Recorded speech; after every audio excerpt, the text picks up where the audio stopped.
Olha, se tem uma coisa que tira o sono de quem empreende no Brasil, essa coisa é o sistema tributário, né? Não é só sobre pagar imposto, é sobre entender um sistema super complexo que mexe diretamente com a estratégia e, vamos ser sinceros, com a sobrevivência do negócio. Hoje a gente vai mergulhar nos principais tributos e regimes para que a tomada de decisão seja feita com base em conhecimento e não em achismos. E essa sensação de estar no labirinto não é exagero, não. É a mais pura verdade. A gente está falando de um emaranhado de impostos sobre receita, faturamento, lucro, tudo isso dividido entre o governo federal, os estados e os municípios, cada um com a sua regra. É justamente essa multiplicidade que cria toda a complexidade e a fama do nosso sistema. Mas calma, existe uma lógica por trás desse sistema. O nosso objetivo aqui é te dar um mapa claro, mostrando como os diferentes regimes tributários, o MEI, o Simples Nacional, o lucro presumido e o lucro real, funcionam como se fossem rotas diferentes, sabe? Cada uma delas é adequada para uma fase e para um perfil de empresa. E a razão de tanta complexidade está bem aqui na nossa frente. Na base de tudo, a gente tem os grandes tributos federais sobre o que a empresa ganha: IRPJ, CSLL, PIS e COFINS. Já no nível dos estados, o gigante é o ICMS. Juntos, eles são a espinha dorsal da arrecadação e o centro desse nosso quebra-cabeça tributário. Para muita, mas muita gente mesmo, a jornada no mundo dos negócios formalizados começa exatamente aqui, com o microempreendedor individual. O MEI foi criado para ser a porta de entrada mais simples que existe. A ideia do MEI é a simplificação ao máximo. Ele foi pensado para trazer para a formalidade aqueles profissionais que trabalham por conta própria, oferecendo um CNPJ, acesso a benefícios da Previdência e tudo isso com o mínimo de burocracia e um custo de imposto bem baixinho. O grande pulo do gato aqui é a unificação. Com uma única guia mensal, o tal do DAS, o MEI resolve praticamente toda a vida tributária dele. E o mais importante, ele fica isento daqueles grandes impostos federais que a gente vai ver mais pra frente, como o Imposto de Renda de Pessoa Jurídica, o PIS e a COFINS. É uma verdadeira exceção no nosso sistema. E esse número, R$81 mil, é o divisor de águas. Esse é o teto de faturamento anual que define quem pode ser MEI.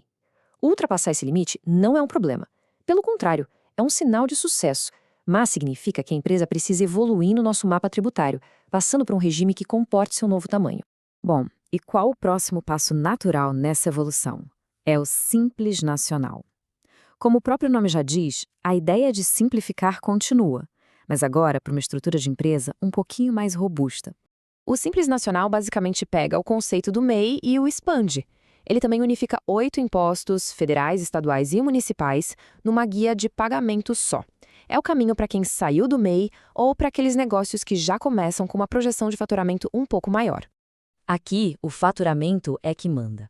Faturando até R$360 mil por ano, a empresa é uma microempresa, uma MEI. Acima disso, até o teto de R$4.800.000, ela é uma empresa de pequeno porte, a EPP.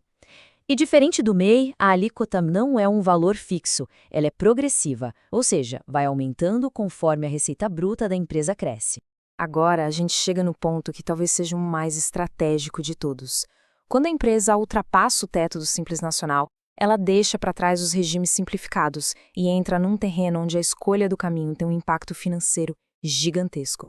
E esse número aqui, 78 milhões, é o que define o jogo.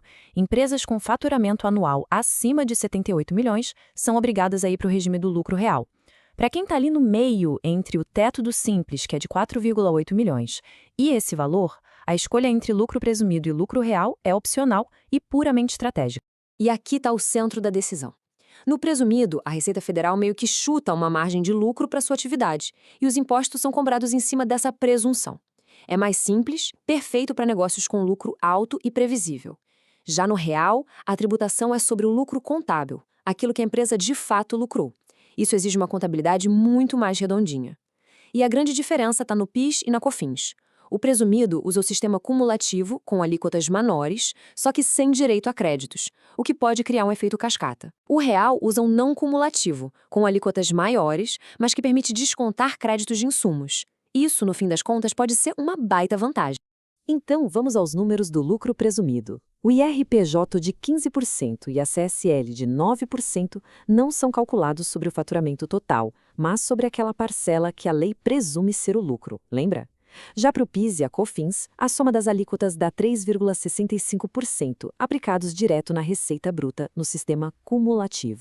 Agora, no lucro real, as alíquotas de RPJ e CSLL até podem ser as mesmas, mas a base de cálculo muda tudo, porque é o lucro líquido real, ajustado pelas regras fiscais. É aqui que poder compensar prejuízos de anos anteriores pode fazer uma diferença enorme. E o PIS e COFINS no sistema não cumulativo somam 9,25%. É uma alíquota bem mais alta, sim, mas o poder de gerar créditos sobre custos e despesas pode, no final das contas, resultar em menos imposto a pagar para muitas empresas. Ufa! A gente percorreu o mapa todo, né? Desde a portinha de entrada do MEI até as encruzilhadas mais complexas. Agora, vamos juntar as peças para entender a lógica do sistema como um todo. Então fica claro que cada regime é como uma ferramenta, né? Feita para um momento específico da empresa. O MEI é o primeiro degrau. O Simples Nacional apoia aquela fase inicial de crescimento. O lucro presumido é uma jogada estratégica para empresas com margens de lucro boas e estáveis. E o lucro real, com toda a sua complexidade, acaba sendo o regime mais justo para as grandes operações ou para aquelas com margens apertadas, porque ele tributa o resultado real do negócio. E é super importante lembrar que esse cenário todo não é estático, ele está sempre mudando. A complexidade que a gente viu, principalmente essa bagunça de vários impostos sobre o consumo, como o PIS, COFINS e ICMS, tudo isso é o alvo principal dos debates da reforma tributária no Brasil. A grande meta é unificar e simplificar. A reflexão final que fica é a seguinte: será que a gente está caminhando para um sistema onde a escolha do regime tributário seja menos um desafio de sobrevivência e mais uma decisão administrativa clara e lógica? A resposta para essa pergunta vai moldar o futuro do ambiente de negócios no país. A jornada para decifrar este mapa com certeza continua.